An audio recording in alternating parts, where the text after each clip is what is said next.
سروانه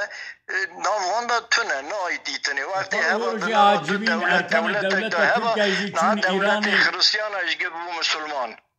چما بقرآن ناچن ایران ترکیه و ایران و عرب و تبه بدی زمان دبی حق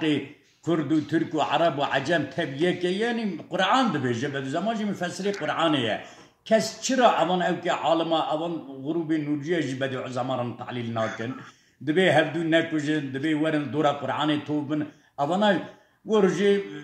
ارکان دولت ترکیه چون ایران و جه پوتین و رئیسی و او کرد چرا قرآن ناچن چرا تشتی که قرآن بجد حقی و ملت اسلام ده چرا او گلامیش ناکن او خواهی منه در مسلمان چرا میگه ملخی آزادی بده که اول که من هبو جمرات گو بری او زمان حضرت داری وقتی که نف او چه فارتای شش هفت حبجی تقیوی هبونه به هفرا چونه ویداری گریانه خانی که نیتنه دو روسی رو بنی دارا دامانه رو که مزاکنه خانی که به باخچه هیه چونه خانی خواهی خانی دیتنه خواهی خانی را گوتنه اشته هوا بدیع زمانه خانی بدوی گوتیه ایوار میجامه رو وره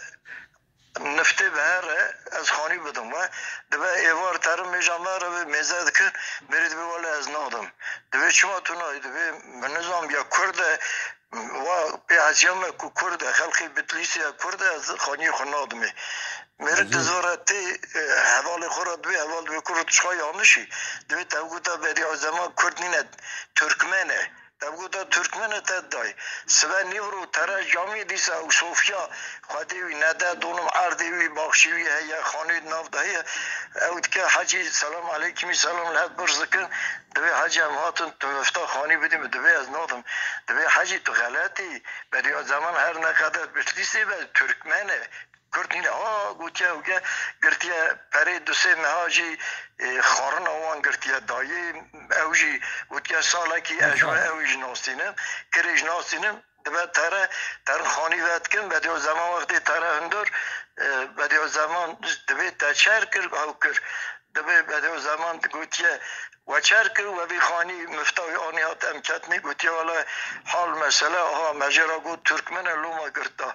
دبی و چایی بده و زمان سر خود برجیر دکه هنه که دپونو جه دشرمیش دبی سر خود بلند که دبی والا ام گشته کشی لقارشی حادثه